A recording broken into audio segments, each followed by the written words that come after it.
สวัสดีตอนเช้าค่ะน้ำมาอีกแล้วเมื่อวานลงไปแล้วนะไม่มีน้ำแล้ววันนี้ขึ้นมาใหม่ค่ะ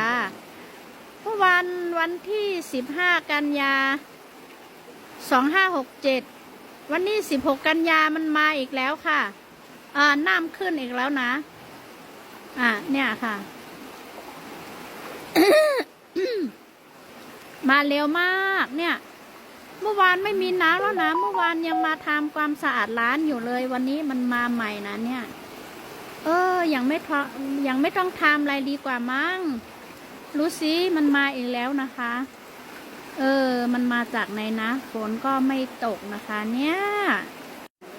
นำมาแทงยาวค่ะเมื่อวานนี่ก็มาล่างแสงล่างล้านกันเย้านะคะเมื่อในมาแทงขวานน้ำในคืนมาแทงเย้านะคะเมื่อว่าก็แหงเย้าก็มาเหตุการณ์ตีล้านเย้าเมื่อในก็ทำคืนมาแทงขวานพี่น้องเขาฝนก็ตกแดดก็ห้อนอยู่นะคะเนาะน้ำทำมาตั้งไหลขลาน่ายตัวรูปพี่น้องเขาค่ะเมื่อโยเขาแต่หรือเมื่อใหญ่โคใหญ่เลี้ยงตีเฮือนแทงอะโยตีล้านในแดมเดือสังเอาค่ะเนาะเดือซื้อ2-3ผืนค่ะก็ปั้นพี่น้องกายเอาค่ะเอาหังมือเฮือนเน่าเนี่ยค่ะเนาะพี่น้องเขาในค่ะไหลมาโซซามาไว้เตไว้วาเนี่ยพี่น้องเขาเนี่ยขึ้นไว้เตไว้วาตั้งปูนก็มาตั้งในก็มาเนี่ยค่ะเนาะพี่น้องเขาเฮ็ดจังเฮลีค่ะพี่น้องเขา